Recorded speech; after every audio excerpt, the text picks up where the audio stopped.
Okay, I will call the meeting of the Madison Metropolitan Sewerage District to order. We have Commissioner Rummel participating virtually, and Commissioner Myers traveling out west, and he's expected to attend virtually too, but he apparently has not yet joined. Commissioners Clark and Murphy apparently are excused absences. So we do have a quorum, so let's get started. Welcome to all of our guests. Janelle, would you like to go through the virtual meeting guidance, please? Certainly. Good morning, commissioners, members of the public, and staff. To help us have a smooth meeting, I'm going to review just a few decorum rules for all to please follow. Number 1, please ensure your mic is muted unless you're speaking. Number 2, please state your name before speaking. I need to adjust this volume. One moment.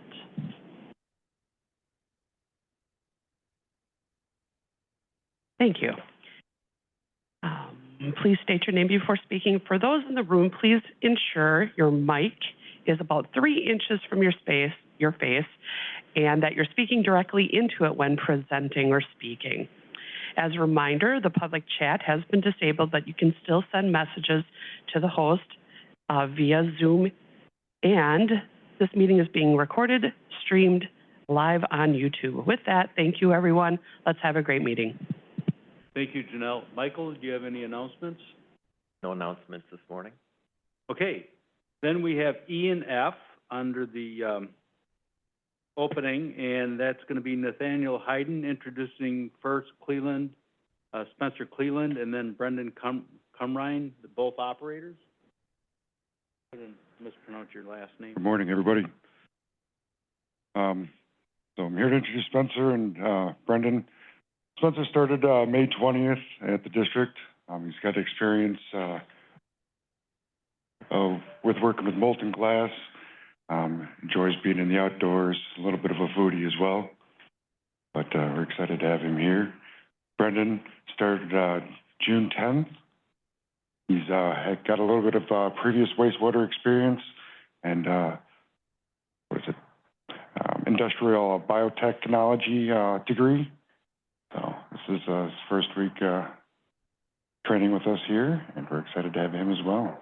So, thank you very much.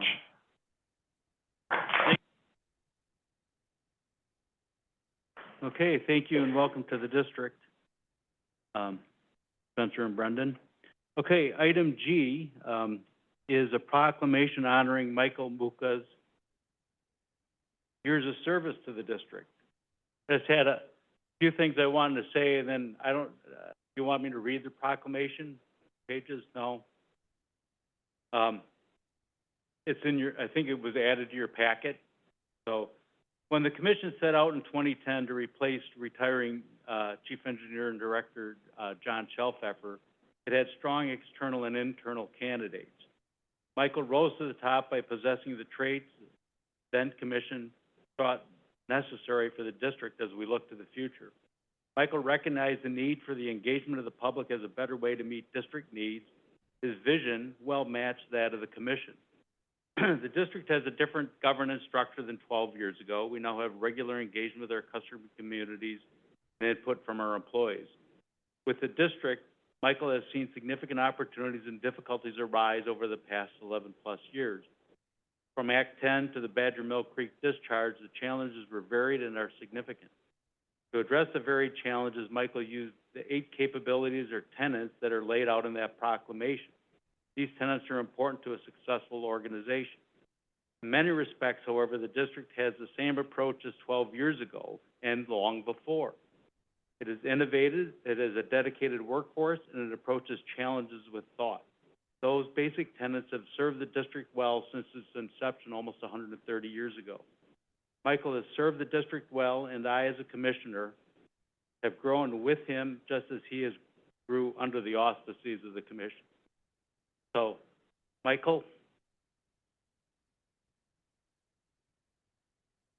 On behalf of the commission, I want to congratulate you and thank you for your service.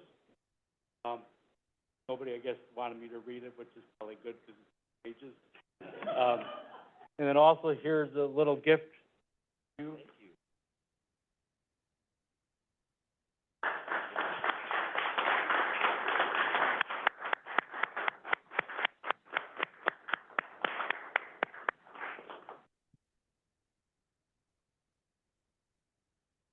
I just wanted to point out, for those that didn't look at this proclamation, it's really very well thought out, but I love the mad sewer up and down the side for all the different things that have been done by Michael. I thought that was very cool. Thank you. Thank you. I want to thank, Amanda and Janelle, who helped get it formatted and everything, and then did some editing on it. I was trying to think of best way to express appreciation, and I thought that mad sewer seemed to be a good way. Okay. Yeah. Okay, do we have any appearances by the public? Seeing none, we'll move to the consent calendar, where we have the approval of the 5/30/2024 meeting minutes. We have the cash statement capital fund, approval of the expedited boundary annexation at Femright Drive, review and approval of sanitary sewer extension plans. There's 3 of those. Review of bids and award a contract for the cross-town tapping sleeve replacement and an increase in total project cost. And review of proposal and award a contract with option to renew real property acquisition services. Do we have any questions on any of the items before we move on to get a motion? Okay, no questions. Do we have a motion to approve the consent calendar? Wilson, I'll move approval of the items on the. Motion by Commissioner Wilson, second by Commissioner Bookland. Second. Okay, all those in favor say aye. Aye. Any opposed? None, motion carries. Okay, Commissioner Havel, yes. we have another presentation that kind of we skipped through, Oh, Mr. that's Dundee's. right, Eric had something. Thank you. I had that written down, and Thank you, sorry. thanks for reminding me. So, for the commission to know, one of the, traditions we have in the O&M department is when you retire, you keep us and you have something come with you. So in this case, we are gonna bestow Michael with a plaque.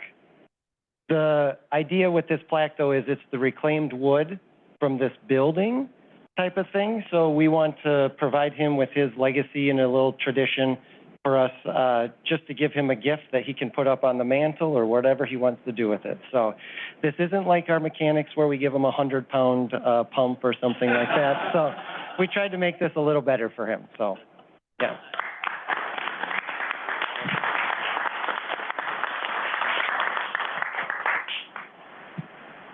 Okay, so that will take us to the 2023 Compliance Maintenance Annual Report, and Carly?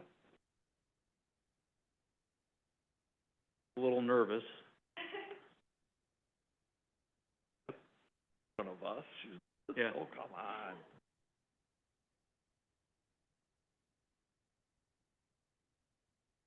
Okay, so I'm Carly Amstadt. I'm the Process and Research Engineer here at the district, and today I'm going to be discussing 2023 Compliance Maintenance Annual Report, otherwise known as the CMAR.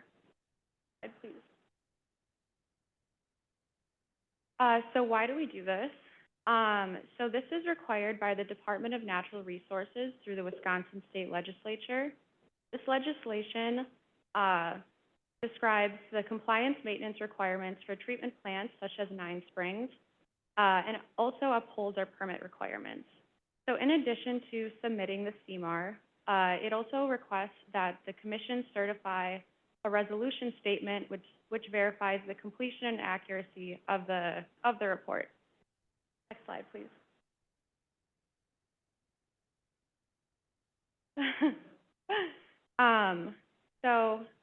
The following purposes for the CMAR are identified by NR 208.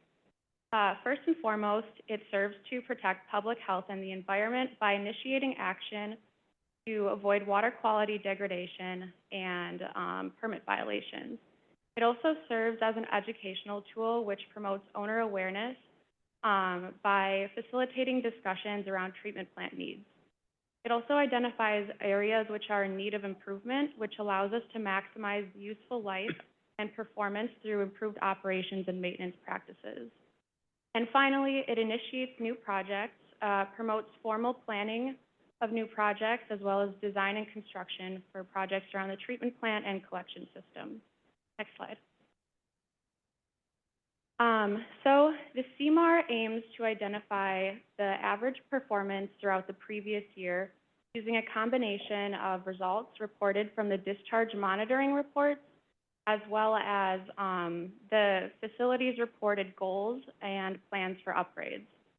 So the contents of the CMAR include influent flows and loadings, as well as effluent quality parameters, which include biochemical oxygen demand, carbonaceous biochemical oxygen demand, total suspended solids, ammonia, and phosphorus.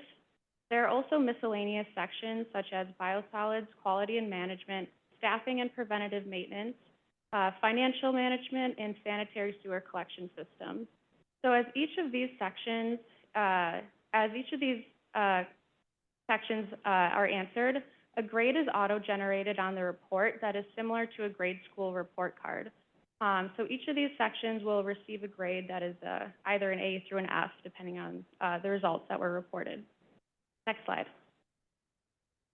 So for the 2023 CMAR, the district received an overall GPA of 3.46.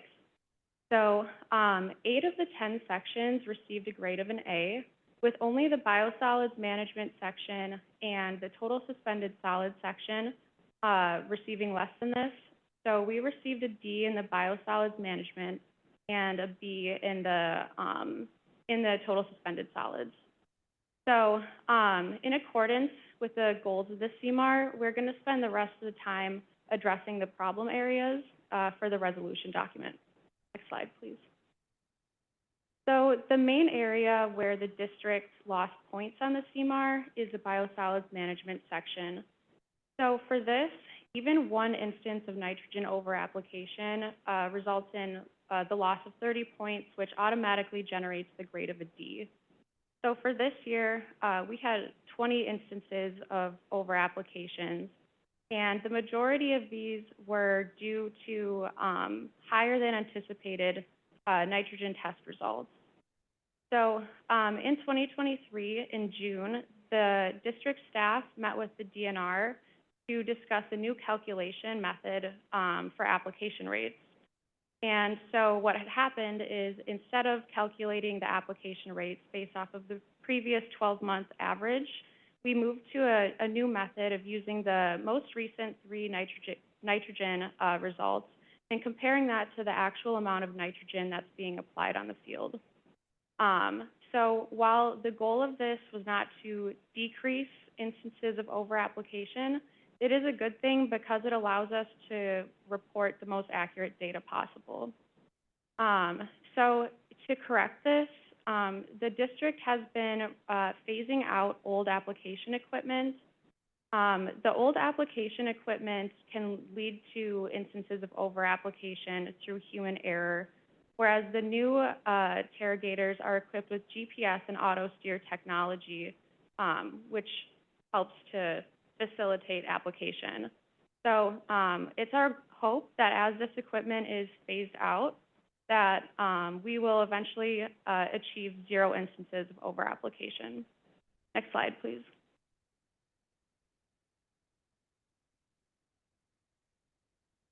So the next area which requires a response is any instances of overflows.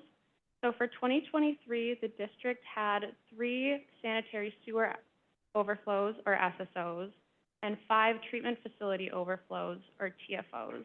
And I should also note that TFOs are less severe than SSOs because they're contained within the treatment facility and thus don't have the same potential to interact with public health or the environment. Next slide, please. So in accordance with the CMAR, we're going to go through each instance of overflows. So here are the sanitary sewer overflows that happened in 2023, the first of which happened at the Carroll Street pump station during preventative maintenance. So during this maintenance event, manual control was taken of the pumps, whereas typically the pumps as well as the well level are controlled automatically. So this led to an instance where the well monitoring was not as accurate as it could have been. So, once this issue was discovered, the pumps were put back in automatic control, and to prevent a similar reoccurrence, more careful monitoring is required when conducting these types of maintenance activities. And the district has also discussed installing level transducers that would help inform staff of potential problems. The remaining two SSOs were from force mains, and the exact cause of which were not exactly identified. However, the first one from the Badger Mill Creek force main is expected, we anticipate that that was because of air that had gotten trapped in the force main and obstructed typical flow patterns. So what we had done was we bled off air from air relief valves, and that corrected the instance. This has not reoccurred, and we are planning to shut down this force main, which, although it's for an unrelated reason, would prevent a similar type of overflow from reoccurring. And then the next one was at the force main near Allen Boulevard and Marshall Park. So this had developed a crack for a cause that we couldn't identify. So to prevent similar types of overflows from reoccurring, our plan is to just continue on with regular rehabilitation and preventative maintenance on the force mains that we have.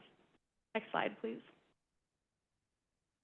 So now I'm going to discuss the treatment facility overflows that happened in 2023.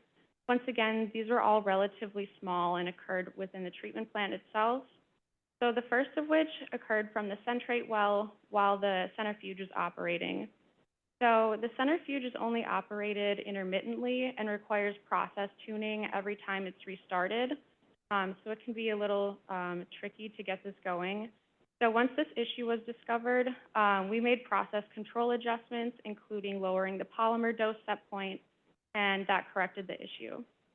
The second one happened from the return activated sludge well. So similar to the pump station wells, these well levels are typically controlled automatically, and our well level equipment monitoring equipment had failed. And so the operator had taken manual control of the well in this instance to try to prevent an overflow from occurring, and that it wasn't done soon enough. So we fixed the well level monitoring equipment, and that effectively corrected the overflow. So the next one occurred from the dissolved air flotation pressure vessel because it had filled with water. And so to correct this, the air to water ratio was recalibrated for this. And I should also note that the DAF is expected to be rehabilitated within the next few years. So this issue could be permanently prevented in the future. The next of which was happened from a digester relief hatch. And this happened because of a recirculating pump that had failed. So the district had been preemptively adding defoamants to try to prevent a foaming event, but it happened anyway. So to prevent this, we continued to add defoamant, and the recirculating pump was fixed. However, to permanently prevent something like this from happening again, the district is awaiting installation of new relief hatches that would seal this off and prevent a similar overflow from reoccurring. And then finally, we had an overflow that occurred from a spontaneous hole that had developed in a return-activated sludge flow meter. So to prevent something like this from happening again, the district has undergone a liquids facilities upgrade, which has a planned replacement of all other RAS flow meters by 2028. Next slide, please. So the next area where the district lost points on the CMAR was the total suspended solids section. So this was previously presented on at a commission meeting, I believe in July of 2023. So the district received a B on this section due to violating 4 effluent solids parameters in July of 2023. The cause of this was drought conditions, which led to excess detention time in the clarifiers, as well as a heat wave, which increased the rate of denitrification and led to popping sludge. So the violations that occurred, we had 2 weekly TSS limits violated at Badger Mill Creek for the first and second week of July, which also caused a monthly TSS limit violation at Badger Mill Creek. And then finally, we had 1 weekly average TSS limit violation at Badfish Creek during the second week of the month. So to correct this, the district had been preemptively increasing the return activated sludge rates to reduce the detention time in the clarifiers. We had also converted back to a simplified wasting method, and finally we removed the worst performing clarifier from service, which also decreased the detention times in the clarifiers. Next slide.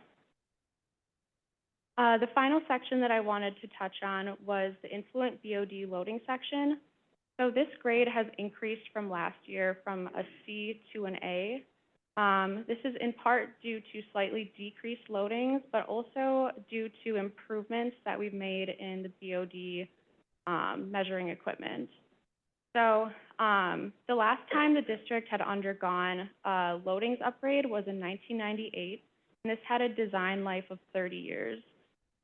So obviously it's past 2018, but the liquids processing upgrade that we're doing right now, that's expected to be completed in 2028, will increase the influent BOD loading and prevent this from happening again. So next slide, please. So in conclusion, the district received a total GPA of 3.46, and responses are required for any section that received a grade lower than a B or for any instances of overflows. So this includes the biosolids management section. So we plan to continue to replace the aging equipment. The new technology will have GPS and auto steer, and so that should effectively reduce instances of over-application. And the district has already taken action to prevent overflow reoccurrence, and when possible, permanent modifications are planned to prevent similar reoccurrences from happening. So the final step is to certify the resolution statement and submit the CMAR, which is due by June 30th. So with that, the commission is requested to adopt this resolution, accepting the compliance maintenance annual report and the required response actions. Next slide. So with that, I'll take any questions. Okay, thank you. Good job. Anybody have any questions? Beth? I just have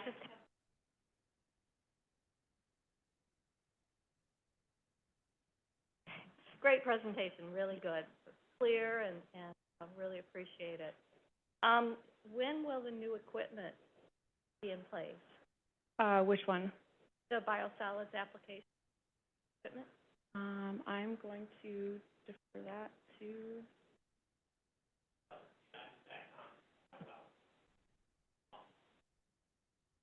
We did add one.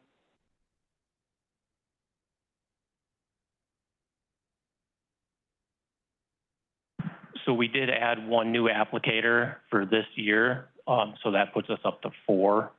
I don't know for sure what is in the CIP, to add another one, but we are continually adding that equipment and phasing out some of the older ones. We generally run 5 sites at a time, and we have 4 of the new applicators right now, so there could always be one set up currently with some of the older ones still. Oh. There is, okay, Eric said there is next year for one more. Okay, anybody else have any questions? If not, do we have a motion to accept the 2023 compliance maintenance annual report? I'll move to accept the CMAR report. Okay. Motion by Commissioner Bookland to accept, second by Commissioner Estrich. She had her hand up first, Craig. Second by Commissioner Estrich. Any further comments or discussion? Hearing none, all those in favor say aye. Aye. Any opposed? None, motion carries. Okay, thank you very much. That will take us to item 4B, which is to consider and possibly take action on recommendations from the Executive Director Search Subcommittee. Okay, so the subcommittee did not meet today. The RFPs are currently out. There's one response so far. Responses are due tomorrow at 4:30. And we have 2 staff members, and Beth has volunteered to go through them, and then they would come up with the top 3, which would then be interviewed by the subcommittee in open session. Then the subcommittee will go into closed session in order to make the selection of the firm. I think that's acceptable, Paul, in terms of, okay, so that's how that's gonna work. So our next subcommittee meeting will be before the next commission meeting at the end of June, our last meeting in June. And we'll get a report as to where they sit and schedule our interview. Our hope is that we'll have a firm on hand in August, and they can start their search. Okay, so one other thing I want to bring up is we do have our 4-member subcommittee, and when it gets, I want the commission to start thinking about this, when it gets to the interview of the candidates. What commission member, I don't want to foreclose the option of any commission member interviewing. So it could be more than the subcommittee, or if the commission chooses just the subcommittee, but I want to leave it open to anybody, any commissioner that wishes to participate to be able to participate. So I want you to think about that. We do have some time because that'll be coming later, but I just think it's important enough that those who want to be involved unless you say subcommittee continue to handle it, but just for your people to think about. So, I think that pretty much covers it, what I have now. Tom? For those subcommittee meetings, or public meetings, can we at least get email about the meeting? The agenda, maybe the link? Yeah, I think, out over there, but I think Brad had asked for that at the last meeting, and that will be done, right? That's, okay. Just, we have not, they have been analog, they have not been digital, because they're in a different room where we don't necessarily have the same technology, so just the awareness.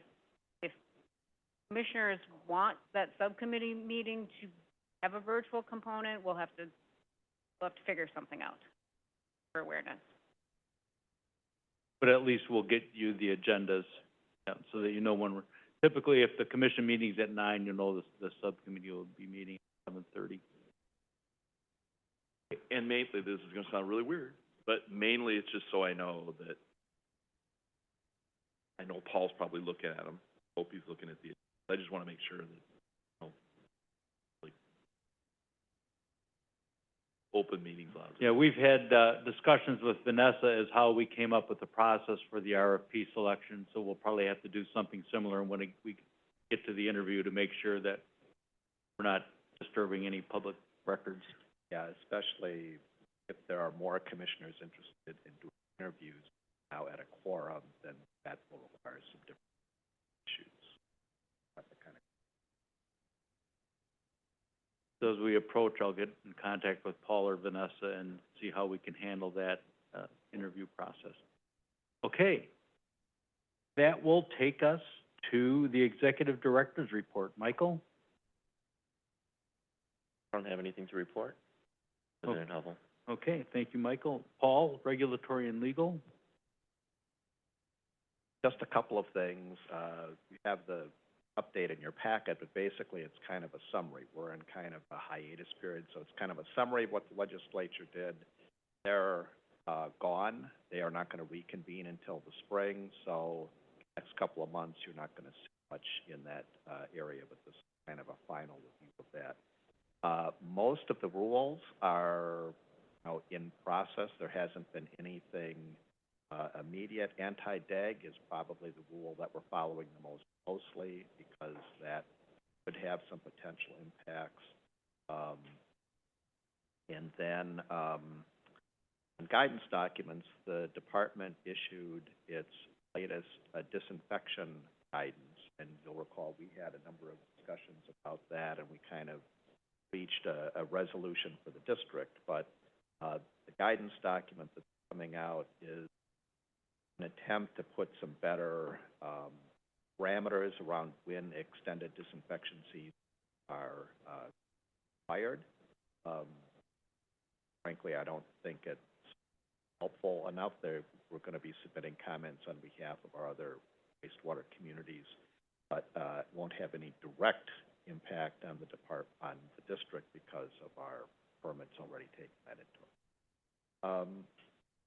So that's it on the regulatory side, but I'd be glad to answer any questions. Okay, any questions for Paul? Sarah? Paul, make sure I'm understanding. So we already are in the extended disinfection Yes. season? So that's okay. Yep. Just want to make sure I understood things. So they're looking to extend that to other treatment plants as the, Exactly. I mean, one of the comments we had is, why are we the only one? They said, well, we're working on it for others too. yeah, Now, as their permits come up, Yep. such as Oregon, which had their permit up about the same time as us, didn't get it, but 5 Right. years or whatever. Okay. Thank you. Anybody else have any questions? No? Okay. That will take us to the future meeting schedule. So the June 27th meeting is at 9 a.m. That'll be the commission. The subcommittee will meet at 7:30 a.m. on that day. And we'll hear from Beth as to how many, she's been able to wade through all of those, RFPs that we get, responses that we get.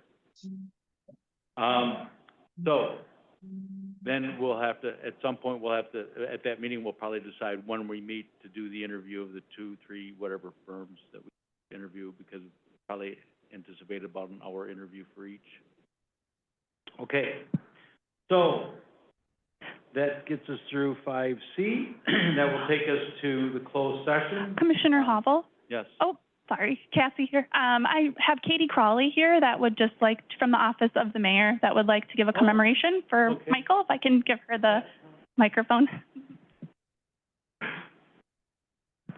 Thank you, Cassie. Good morning. Sorry for my No problem. tardiness. Sarah, nice to see you. Some familiar faces around here. I'm Katie Crowley. I'm one of the deputy mayors. Mayor Rhodes Conrad is out of town today, but she asked me to come and read this and thank Michael. It's a mayoral proclamation. Whereas the Madison Metropolitan Sewerage District was established in 1930 and protects public health and the environment for 429,000 people in 24 communities by providing safe, reliable, and efficient wastewater treatment. And whereas Michael Mucha joined the Madison Metropolitan Sewage District in 2011 as executive director, and whereas for the last 13 years, Michael has led the district to become a leader in environmental conservation and resource recovery through his efforts, including technological advancements, such as in 2014, when the district began harvesting phosphorus from wastewater to keep it out of their discharge and create fertilizer, and throughout their adaptive management approaches and leadership in Yahara Winds, and through their membership in Wisconsin Saltwise to reduce the amount of salt entering our waterways. And whereas Michael has led the district through numerous challenges and changing dynamics, including Act 10, COVID-19, and the restructure of the district commission. And whereas Michael has focused on increasing communications and coordination with ownership communities, including the city of Madison. And whereas, in addition to his leadership at the sewage district and his 37 years of public service, Michael has spent more than 20 years teaching on adaptive leadership, asset management, and sustainable leadership. And now therefore be it resolved, the city of Madison recognizes and thanks Michael Mucha for his 14 years of public service and dedicated leadership at the Madison Metropolitan Sewage District and the accomplishments of the sewage districts in that time to protect public health and the environment. And be it further resolved, the city of Madison wishes Michael a warm congratulations and best of luck on his retirement. And it's signed by Mayor Satya Rhodes Conway. So thank you.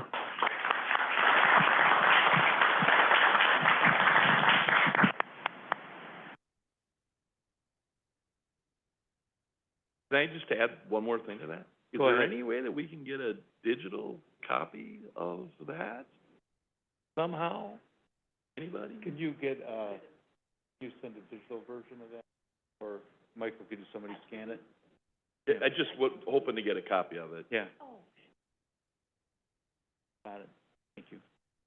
Okay, so that will take us to item 6, to convene in closed session in accordance with 1985(1) of the statutes, to consider employment, promotion, compensation, or performance evaluation data of any public employee over which the governing body has jurisdiction or exercises responsibility. We need a roll call motion to go into closed session. Do we have a motion? Make that motion. Motion by Commissioner Eskridge, second by Commissioner Freeze. Okay, Janelle, could you do the roll call? Certainly. Commissioner Bookland, Aye. Commissioner Eskridge, Aye. Commissioner Freeze, Aye. Commissioner Hobble, Aye. Commissioner Meyer is not with us, Commissioner Rummel, Aye. Commissioner Wilson. Aye.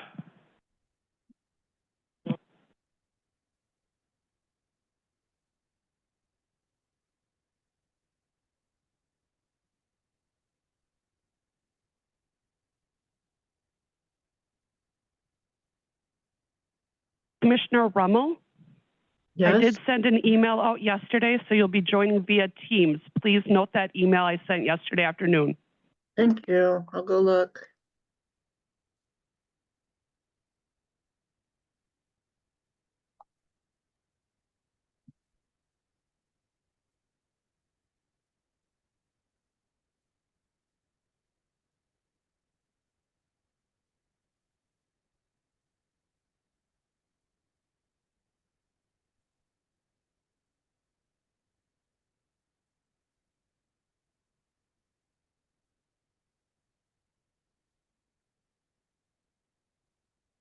Janelle, I don't see it.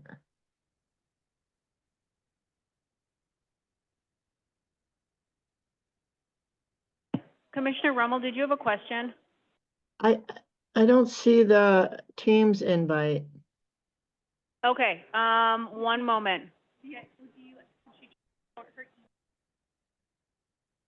Oh, but can you just oh, yeah. I will have Cassie resend it to you here, Commissioner Rummel. Thank you.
Commissioner Rummel, I just forwarded you that Teams invite. Let me know if you don't see it.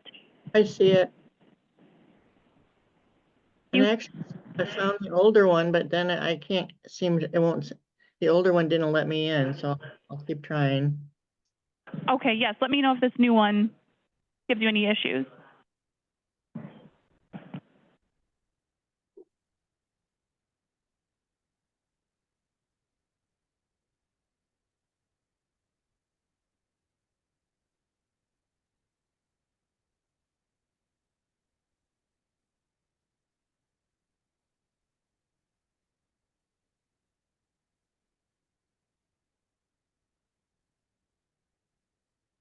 Yeah, it's not opening. Is it giving you an error code? Or is it just not opening at all? Just not opening. Okay. Let me try one more thing here.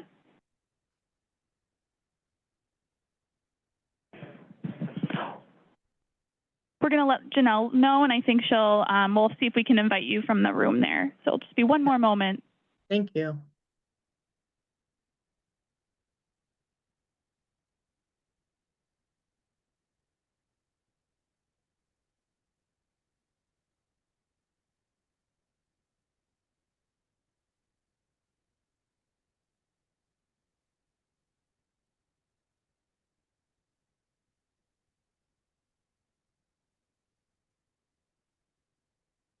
Okay, it's letting me in.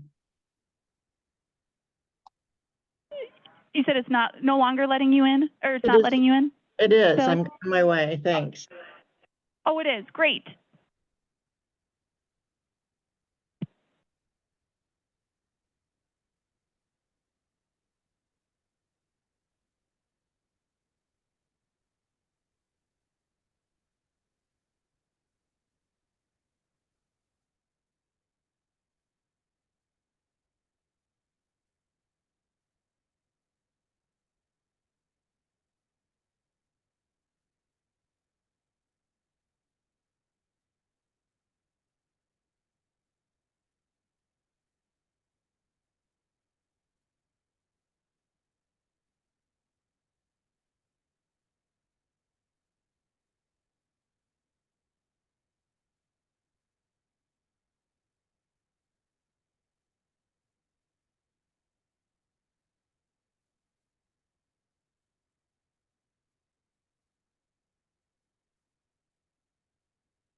Can we have staff please take their seats? Staff, please take their seats.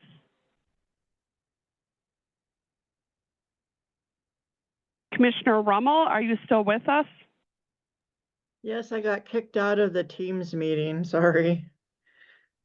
That's okay. We can hear you. We will be on in just a moment.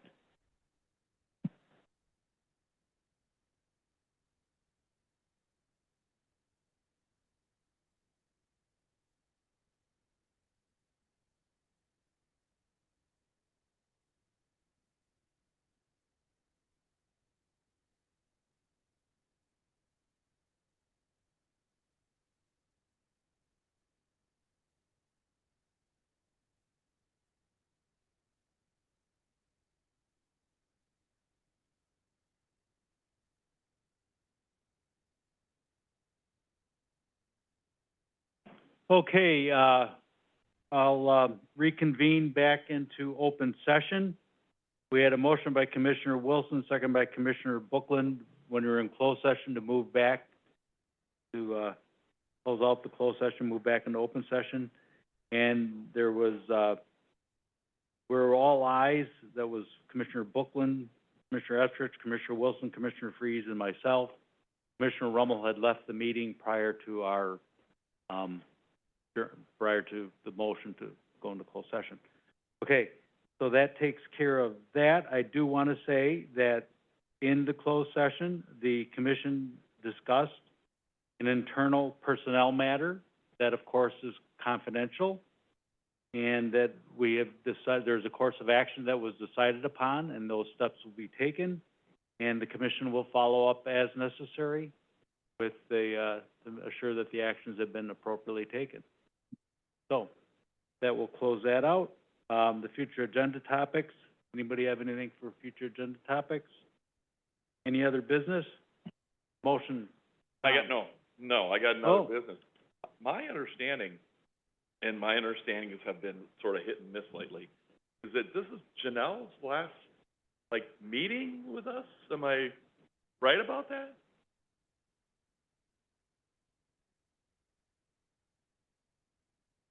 Still be present to offer some redundancy and backup support, but I am no longer going to be your primary. Miss Cassie Quick will be. Okay, and that's today, so you're still gonna be coming? So that is effective today. You will see me probably on a rotation every other meeting or so. I will still be attending subcommittee for some time to help with that body of work until I transition that. But for the packets and all the other stuff, this girl. Okay, well, I just wanted to thank Janelle for, everything. I'm actually, when we got Michael, I didn't really actually start thinking about trying, but I am right now, because she's done such a nice job for us, and really making sure that we're organized, and I think that should be reflected here. Thank you very much. Okay, do we have a motion to adjourn? Oh. Move we adjourn. Motion by Commissioner Wilson, second by Commissioner Freeze. All those in favor say aye. Aye. Motion carries. Oh, Marcia joined back in. Okay, thank you. Yeah.